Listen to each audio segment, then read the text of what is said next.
पुरुषोत्तम मातम की एकादशी।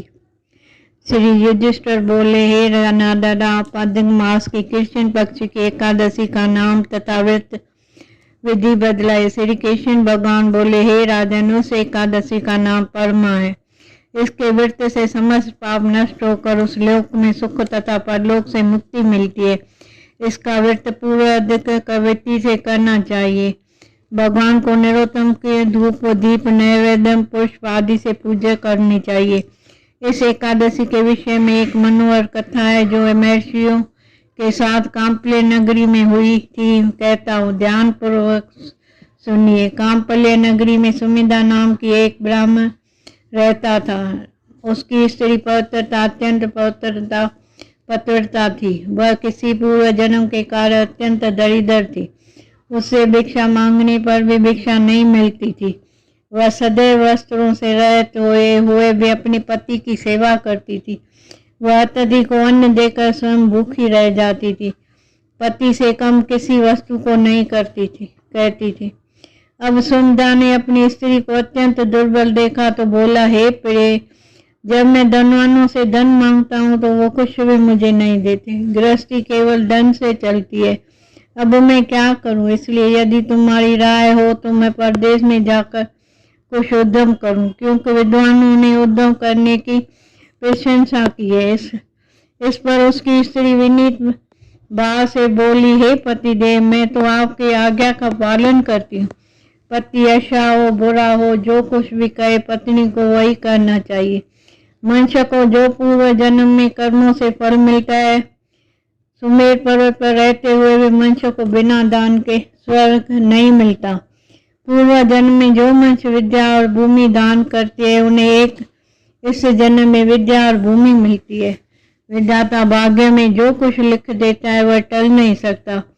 यदि कोई मनुष्य दान नहीं करता तो भगवान उसे केवल अन्न ही देते हैं। इसलिए आपको इसी जगह रहना चाहिए, क्योंकि मैं आपको वियोग नहीं सह सकती। पति रहते स्त्री को संसार में माता पिता भ्राता ससुर तथा संबंधी अधिक निंदा करते हैं। इसलिए आपको इसी स्थान पर रहना चाहिए। एक समय कौंडिन्य मुनि उस जगह पर आए। उनको आते देखकर सुमिदा सहित स्त्री ने प्रणाम किया और बोले, हम आज धन्य हुए। आज हमारा जीवन आपके दर्शन से सफल हुआ। उन्होंने उनको आसन तथा भोजन दिया। भोजन देने के पश्चात पवित्रा बोली कि हे मुनि, आप मुझे दरिद्र का नाश करने का उपाय बतलाइए। मैंने आपको पति को परदेश में धन कमाने के लिए जाने से रोका है। मेरे भाग्य में आप आ गए हैं। मुझे आप पूरा निश्चय है कि आप मेरी दरिद्रता शीघ्र ही नष्ट हो जाएगी। अतः आप हमारी दरिद्रता नष्ट करने के लिए किसी व्रत को बतलाइए।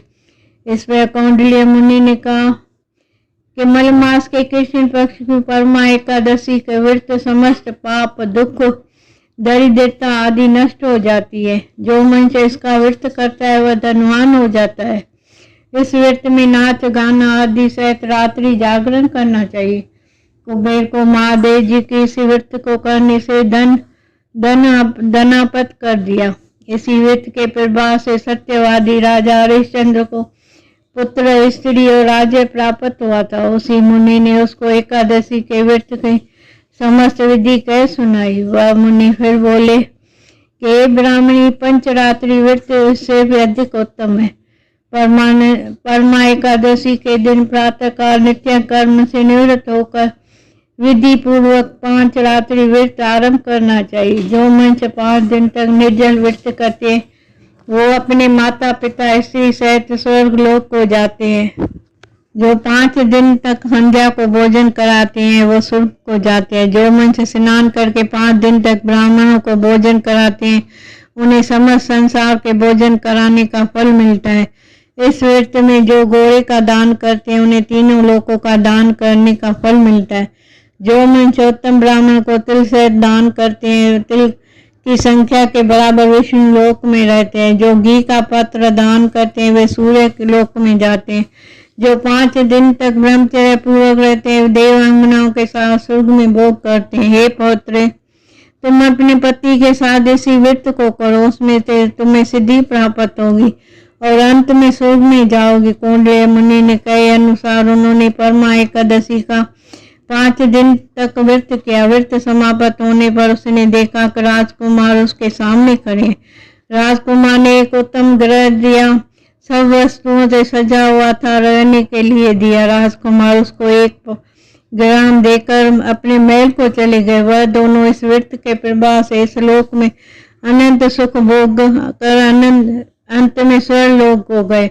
श्री कृष्ण भगवान बोले, हे राजन, जो परमा एकादशी का व्रत करता है उसे समस्त तीर्थ दोनों आदि का फल मिलता है। जिस प्रकार संसार में 2 पैरों वालों ब्राह्मण, 4 पैरों वाले में गौ देवता इंद्रराज श्रेष्ठ है, इसी प्रकार महीने में अधिक मास उत्तम है। इस महीने में पंचरात्रि अत्यंत पुण्य देने वाली है। इस महीने में पद्मनी और परमा एकादशी भी श्रेष्ठ है। उसके व्रत से समस्त पाप क्षीण हो जाते हैं। दुर्बल मनुष्य को एक दिन व्रत जरूर करना चाहिए।